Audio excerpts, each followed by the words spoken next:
Assalamualaikum warahmatullahi wabarakatuh. Kembali lagi di video pembelajaran Pak Imron. Nah, kali ini kita masuk di pembelajaran 4, tema 2D, subtema 2. Hidup bersih dan sehat di sekolah.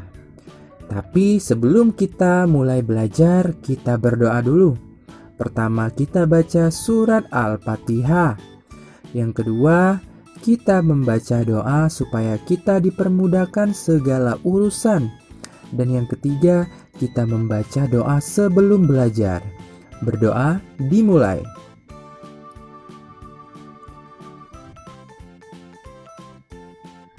Berdoa selesai. Tujuan pembelajaran kita kali ini, yang pertama, siswa dapat mengamati gambar dan menulis laporan pengamatan tentang halaman sekolah yang tidak bersih.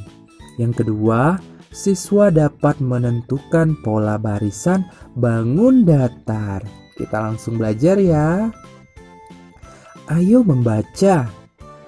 Ibu guru mengajarkan kepada siswa untuk selalu menjaga kebersihan lingkungan sekolah. Lingkungan sekolah yang kotor tidak baik bagi siswa. Bacalah teks tentang lingkungan sekolah yang kotor berikut. Nah, ini ada teks cerita tentang lingkungan sekolah yang kotor. Kita baca sama-sama ya. Tidak semua sekolah bersih dan sehat. Ada sekolah yang tidak memperhatikan kebersihan. Halaman sekolah tidak terawat. Tanaman dan rumput tidak tertata rapi. Sampah berserakan di mana-mana. Siswa tidak disiplin dan membuang sampah sembarangan. Banyak lalat dan nyamuk berterbangan. Lalat yang hinggap di makanan dapat menyebabkan penyakit.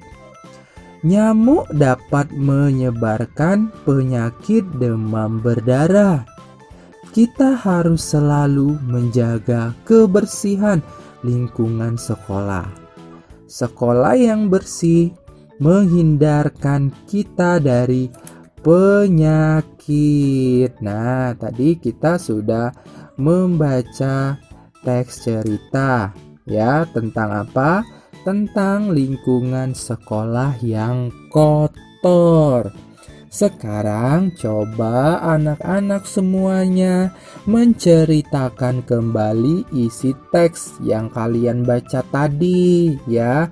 Tadi kan kalian sudah membacanya sama-sama dan kalian sudah memahami berarti tentang isi teksnya. Sekarang coba kalian ceritakan nih. Yo, Pak Imron tunggu ya. Nah, ini dia isi teks cerita dari cerita yang kita baca sama-sama tadi. Ini yang Pak Imron buat ya, kalian juga boleh nih membuatnya. Jadi isi teks cerita yang telah kita baca tadi, tidak semua sekolah bersih dan rapi. Ada juga sekolah yang tidak terawat. Tanaman tidak terawat dan banyak sampah berserakan. Kita harus menjaga lingkungan sekolah. Sekolah yang bersih membuat kita terhindar dari penyakit. Nah, ini isi teks cerita yang Pak Imron buat. Kalian boleh nih membuat isi teks ceritanya dengan bahasa kalian sendiri, ya. Pasti setelah kalian membaca dengan baik dan benar, dan kalian pasti akan memahami isi cerita tersebut. Nah, kemudian kalian tulis ya di buku kalian. Nah, ini Pak Imron sudah mencontohkan ya. Seperti ini cara membuat isi teks cerita yang telah kita baca tadi. Kita lanjut. Nah, ayo bercerita. Di samping ini ada sebuah gambar ya.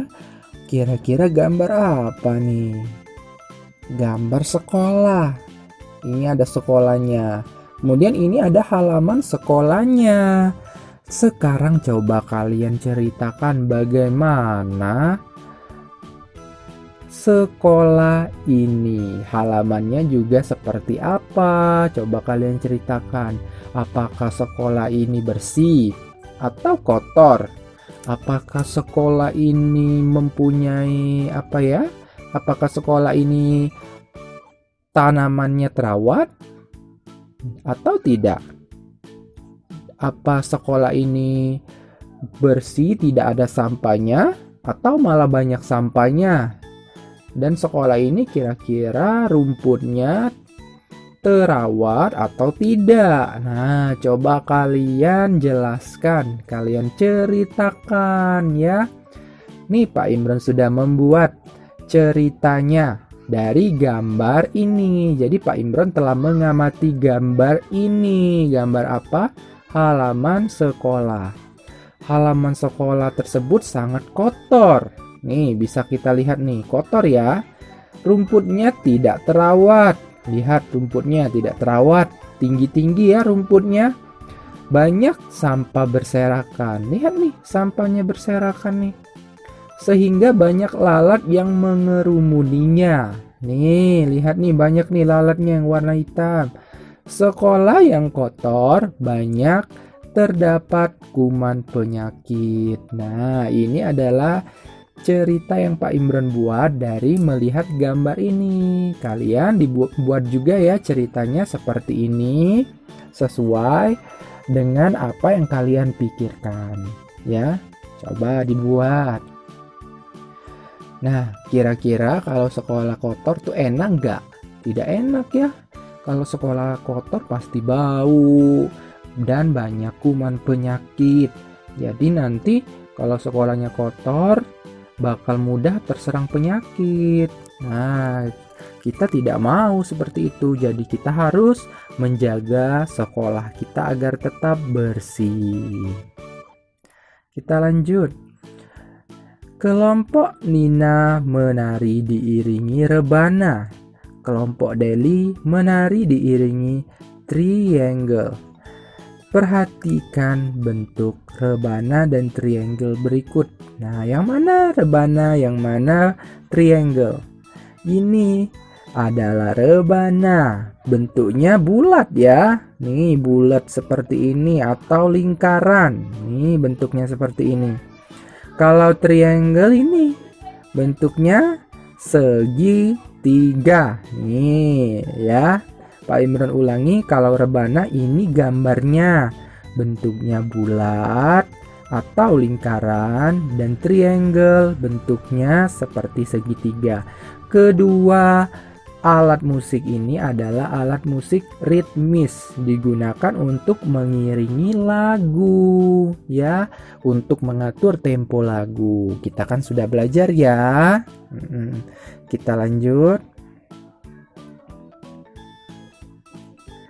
Nih, kita sekarang akan belajar tentang pola barisan. Bentuk bangun datar bermacam-macam.